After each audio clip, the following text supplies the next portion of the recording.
Black Op Radio presents 50 Reasons for 50 Years. Why the Warren Commission may be the greatest fraud perpetrated on the American public. Now your host, Len Osanek. In this episode, we look at the medical evidence. Many trained medical personnel saw a large wound in the back of JFK's head, but this wound is non-existent in the autopsy report and photographs. Author Robert Groden tries to make sense of this contradiction.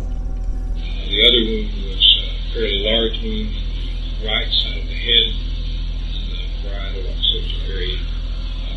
You see blood and brains with cerebral fragments. This is Robert Groden. As we approach the 50th anniversary of the assassination of President Kennedy, it dawns on me that one of the most important issues that we have relates to the medical evidence, and that is the witnesses that actually saw the president's body. When I started interviewing the Dallas doctors back when I worked for the House Assassinations Committee in the late 1970s, I was able to come up with 24 witnesses that saw the president's head and described it. Well, I have a new book coming out, and that new book will show that I have increased the number from the original 24 to now we are up to 81. 81 witnesses saw the president's head. I looked at the head wound briefly by leaning over the table and noticed that the parietal occipital head wound was largely avulsive. There was visible brain tissue in the part and some cerebellum seen.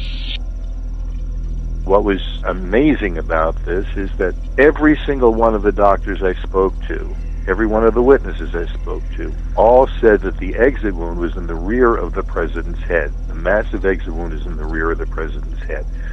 Why is this important? Well, for two reasons. If the exit wound is in the rear of the head, that means that the shot came from the front. The other thing that it means is that somebody tampered with the photographic evidence, because the photographs that show the president's head show the rear of the head to be intact. The autopsy photographs have been faked. Now, who could have done that? They were in possession of the National Archives and the government the whole time since they were taken by elements of the Department of the Navy until now.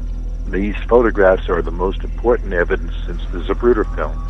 And the fact that the photographs have been faked, and the fact that the witnesses were ignored by every investigation that's ever looked at the president's assassination, shows that we are dealing with not just mistakes, not just a matter of opinion, but we're dealing with a massive cover-up from the highest levels of government.